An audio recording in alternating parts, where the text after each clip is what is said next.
নাটোর রাজবাড়ি বাংলার ইতিহাসের এক গৌরবময় অধ্যায়। অষ্টাদশ শতাব্দীর শুরুতে রাজা রামজীবন মৈত্রের হাতে এই রাজবংশের সূচনা হয়। 1706 সালে রাজা উপাধি পাওয়ার পর তিনি 1710 সালে নির্মাণ করেন এই রাজবাড়ি। প্রায় 500 একর জমির উপর বিস্তৃত এক রাজকীয় স্বপ্ন। রানী ভবানীর শাসনামলে এই প্রাসাদ পায় অনন্য সমৃদ্ধি, যা আজও নাটোরের মাটিতে ইতিহাসের আলো ছড়ায়।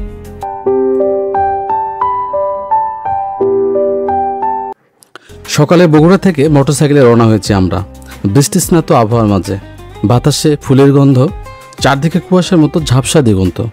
তবুও নাটোরের রাজবাড়ি দেখার টান আমাদের থামতে দেয় না। অষ্টাদশ শতকে সেই ঐতিহ্যবাহী রাজপ্রাসাদের দিকে এগিয়ে চলেছি আমরা। চাকা ঘুরছে ইতিহাসের পথে, আর মন ভরে উঠেছে এক অদ্ভুত আনন্দে। পথ যেন থামতেই চায় না। যেতে যেতে রাস্তার দুপাশে চোখে পড়ে বড় বড় অট্টালিকা আর সারি সারি সবুজ গাছপালা। মাঝে মাঝে হালকা বৃষ্টি এসে আরো সজীব করে তোলে চারপাশ। প্রকৃতির এই রূপ আর আধুনিকতার মেলবন্ধন যেন চোখ জুড়িয়ে দেয়। মন বলে, যাত্রা যদি এমনই হয় তবে গন্তব্যে পৌঁছানোর তারাও নেই।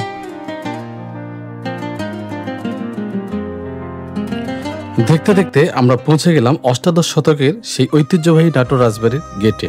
বিশাল দালান, লালচে ইটের গাঁথনি আর রাজকীয় নকশা যেন ইতিহাসে নীরব সাক্ষী হয়ে দাঁড়িয়ে আছে। মনে হয় এই গেট পেরোলেই প্রবেশ করব এক রাজকীয় অতীতে, যেখানে প্রতিটি ইটের ভাঁজে লুকিয়ে আছে শত বছরের গল্প।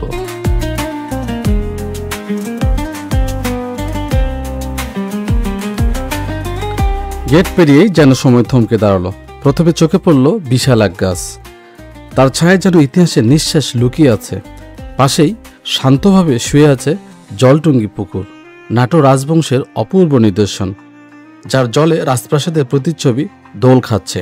হালকা বাতাসে পুকুরের জলে ঢেউ তুলছে ইতিহাসের ছায়া। প্রিয় দর্শক, আপনারা দেখতে পাচ্ছেন রাজপ্রাসাদের একটা অংশ, চারপাশে পাখির ডাক, গাছের পাতা মৃদু দল, সব মিলে এক অন্যরকম রাজকীয় নীরবতা। মনে হয় রাজাদের পদধ্বনি এখনো রাজপ্রাসাদের দেওয়ালে প্রতিধ্বনি তোলে।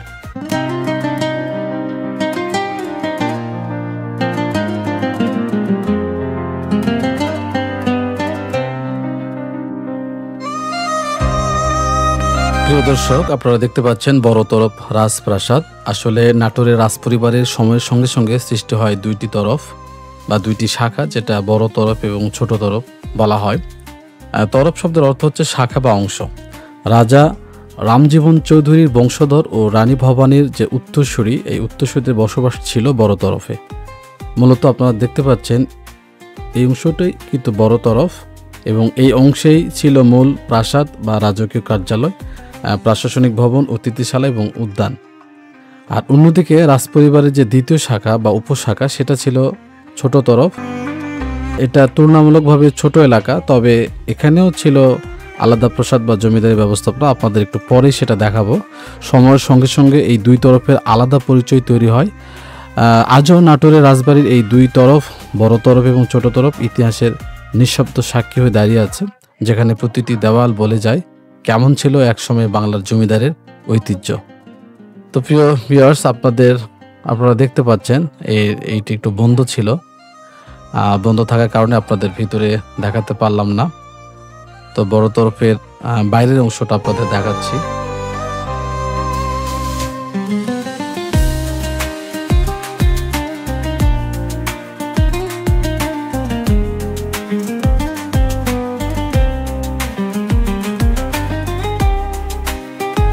অষ্টাদশ শতকের শুরুতে গড়ে ওঠে নাটোরের রাজবংশের ইতিহাসের সূচনা।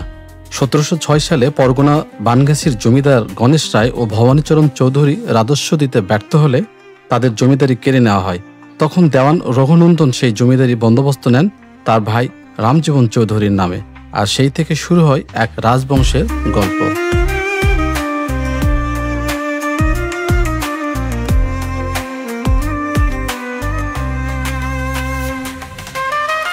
রামজীবন চৌধুরী পরবর্তীতে রাজা উপাধি লাভ করেন, নাটোরে স্থাপন করেন তার রাজধানী।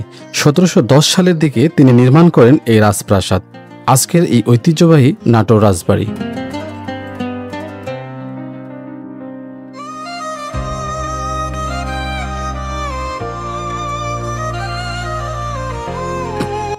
রামজীবন চৌধুরী নাটোর রাজবংশের প্রথম রাজা হিসেবে প্রতিষ্ঠা লাভ করেন 1706 সালে, আবার কেউ কেউ বলেন 1710 সালে। তিনি ছিলেন বিজ্ঞ, দূরদর্শী এবং রাজ্য পরিচালনায় দক্ষ। 1730 সালে তার দত্তক পুত্র রামকান্তের সঙ্গে বিয়ে হয় রানী ভবানীর। রামজীবনের মৃত্যুর পর রাজা হন রামকান্ত, কিন্তু ভাগ্যের পরিক্রমায় 1748 সালে রামকান্তেরও মৃত্যু হয়।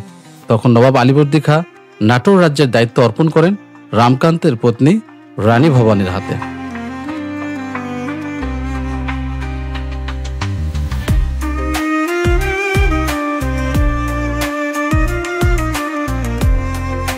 রানী ভবানীর সময়েই নাটোর রাজবংশ পৌঁছায় তার শীর্ষবিন্দুতে। তার জমিদারি বিস্তৃত ছিল রাজশাহী, পাবনা, বগুড়া, কুষ্টিয়া, যশোর, রংপুর, এমনকি পশ্চিমবঙ্গের মুর্শিদাবাদ, বীরভূম ও মালদহ পর্যন্ত।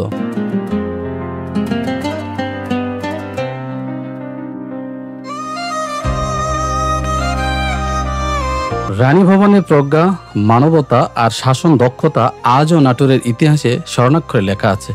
তিনি শুধু এক রানী নন, ছিলেন বাংলার এক সত্যিকারের জননেত্রী।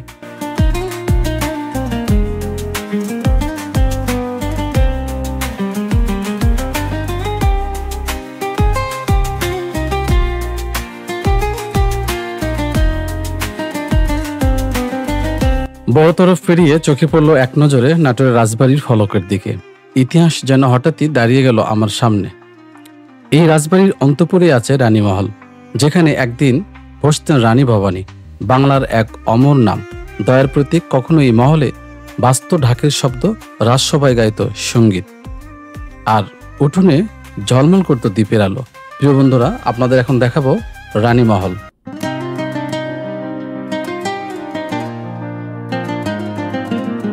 রানীমহল এক জীর্ণশীর্ণ, তবু তার প্রতিটি ইট, প্রতিটি জানালা মনে করিয়ে দেয় এক নারীর মমতা, ত্যাগ আর সাহসের কাহিনী। যখন বাতাস বয়ে যায় করিডোর পেরিয়ে, মনে হয় রানী ভবানী এখনো আছেন, চুপচাপ তাকিয়ে আছেন তার হারানো রাজ্যের দিকে। রানীমহলের নীরবতা আজও বলে যায়, গৌরব মুছে যায় কিন্তু ইতিহাস চিরকাল বেঁচে থাকে।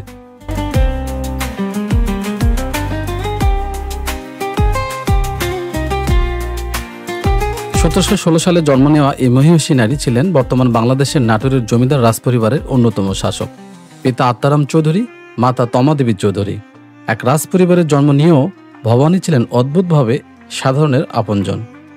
রানী ভবানী কেবল রাজত্বই করেননি, তিনি রাজত্বকে পরিণত করেছিলেন জনসেবায়। তিনি প্রতিষ্ঠা করেন পাঠশালা, খাল খনন করেন পানীয় জলের জন্য, সড়ক এবং সেতু নির্মাণ করেন উন্নত যোগাযোগ ব্যবস্থায়, আর অসহায়দের জন্য খুলে দেন চিকিৎসাদার।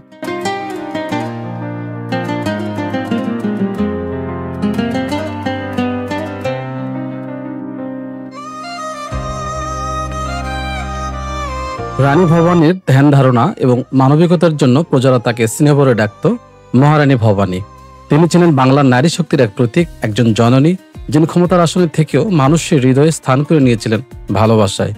1802 সালে তিনি চলে যান, কিন্তু তার রেখে যাওয়া আদর্শ, তার নাম মহারানী ভবানী, আজও নাটোরের মাটিতে, বাংলার আকাশে চিরভাস্বর হয়ে আছেন তিনি।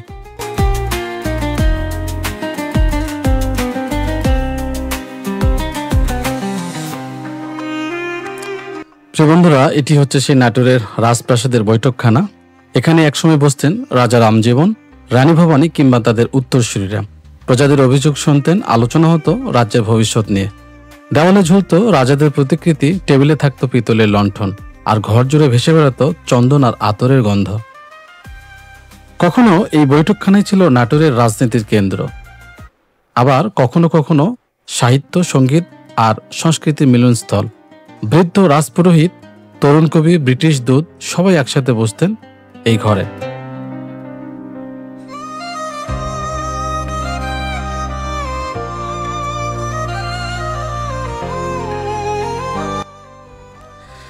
নাটোর রাজবাড়ির অভ্যন্তরে একটি প্রাচীন ভবন আজও দাঁড়িয়ে আছে ইতিহাসে নীরব সাক্ষী হয়ে, আর এর নাম হলো হানি কুইন ভবন। কখনো এই ভবন ছিল রানী ভবানীর প্রিয় স্থান। এখানেই তিনি বসে রাজ্যের কাজ করতেন, প্রজাদের কল্যাণ, খাজনার হিসাব আর বিভিন্ন উন্নয়ন নিয়ে ভাবতেন গভীর মনোযোগ। রানী ভবানী ছিলেন বাংলার মহারানী, দান, শিক্ষা, ধর্মীয় কাজ আর মানুষের কল্যাণে যিনি নিজেকে উৎসর্গ করেছিলেন। হ্যানিকুইন ভবনের দেওয়ালে আজও টের পাওয়া যায় তার সেই কর্মনিষ্ঠ জীবনের ছায়া।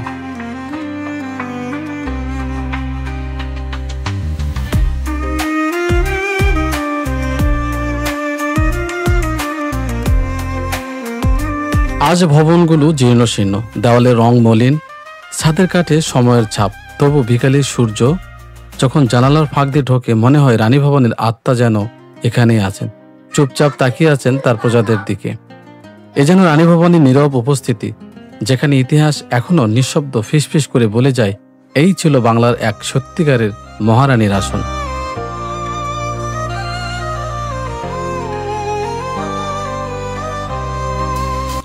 নাটোর জেলার একটি ঐতিহাসিক প্রতীক নাটোর রাজবাড়ি, যা রানী ভবানীর রাজবাড়ি নামে পরিচিত। এই রাজবাড়ি দুই অংশে বিভক্ত ছিল, বড় তরফ এবং ছোট তরফ। আপনারা যেটি দেখতে পাচ্ছেন, এটি নাটোরের রাজবাড়ির ছোট তরফ। নিঃশব্দে দাঁড়িয়ে আছে রাজকীয় স্মৃতির সাক্ষী হয়ে, যেন ইট পাথরের প্রতিটি স্তরে লুকিয়ে আছে ইতিহাসের মৃদু গুঞ্জন। রানী ভবনের মৃত্যুর পর রাজ্যের পরিচালনায় শুরু হয়েছিল এক নতুন অধ্যায়। তার দত্তক পুত্র রামকৃষ্ণ রায় তার দুই সন্তান বিশ্বনাথ ও শিবনাথকে দত্তক নেন। এর পরপরই রাজ্য বিভক্ত হয় দুই অংশে। বিশ্বনাথের অংশ হয়ে ওঠে বড় তরফ এবং শিবনাথের অংশ হয়ে ওঠে ছোট তরফ।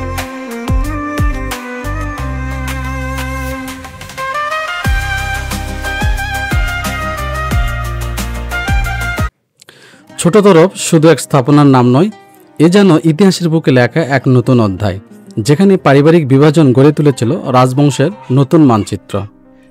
নাটোর রাজবংশের ছোট তরফের শেষ রাজা ছিলেন বীরেন্দ্রনাথ রায়, একজন সংস্কৃতিপ্রেমী, শিক্ষানুরাগী মানুষ। কিন্তু 1950 সালে পাকিস্তান সরকারের জমিদারি প্রথা বিলুপ্ত হয়, আর সেই সঙ্গেই রাজারা হারান তাদের রাজ্য, তাদের ঐশ্বর্য এবং প্রজাদের হৃদয়ে সেই রাজকীয় কর্তৃত্বের ছাপ। আনন্দময়ী কালীমাতার মন্দির ছোট তরফের রাজাদের আধ্যাত্মিক নিবাস। ছোট তরফের রাজারা এই আনন্দময়ী কালীমাতার মন্দিরে নিয়মিত উপাসনা করতেন। রাজ পরিবারের প্রতিটি শুভ সূচনা, পূজা বা উৎসব শুরু হতো এই মন্দিরে প্রদীপ প্রজ্বলনের মাধ্যমে। মন্দিরের পাশে আপনারা দেখতে পাচ্ছেন সুবিশাল একটি পুকুর।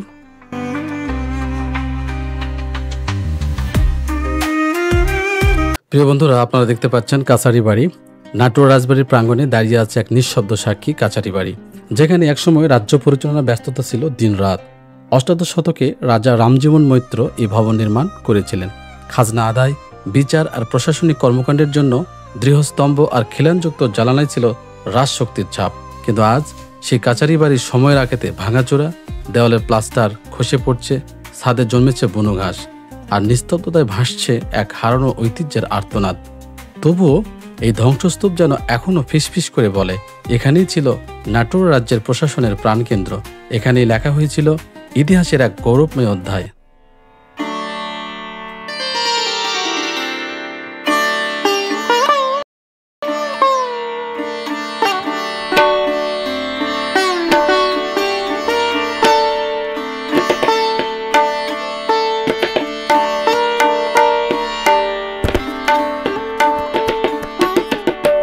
এই রাজবাড়ি একসময় ছিল বাংলার শক্তি, সংস্কৃতি আর মানবতার প্রতীক। আজ তার দেওয়ালে দেওয়ালে ধুলো জমে আছে, তবুও ইতিহাসের গর্ব যেন নিভে যায়নি। প্রাসাদের প্রতিটি দরজা, প্রতিটি বারান্দা এখনও যেন ফিসফিস করে বলে, আমরা ছিলাম, আমরা আছি, আমরা ইতিহাস। নাটোর রাজবাড়ি শুধু একটি স্থাপনা নয়, এটি ইতিহাসের, অতীতের মহিমা আর বাঙালির গৌরবের নিদর্শন। প্রিয় বন্ধুরা, আজ বিদায় নিচ্ছি। আবারও দেখা হবে নতুন কোনো ইতিহাস, নতুন কোনো ঐতিহ্য নিয়ে। সেই প্রত্যাশায় সবাই ভালো থাকবেন, সুস্থ থাকবেন। ভিডিওটি ভালো লাগলে অবশ্যই চ্যানেলটি সাবস্ক্রাইব করে আমাদের পাশেই থাকবেন। আল্লাহ হাফেজ।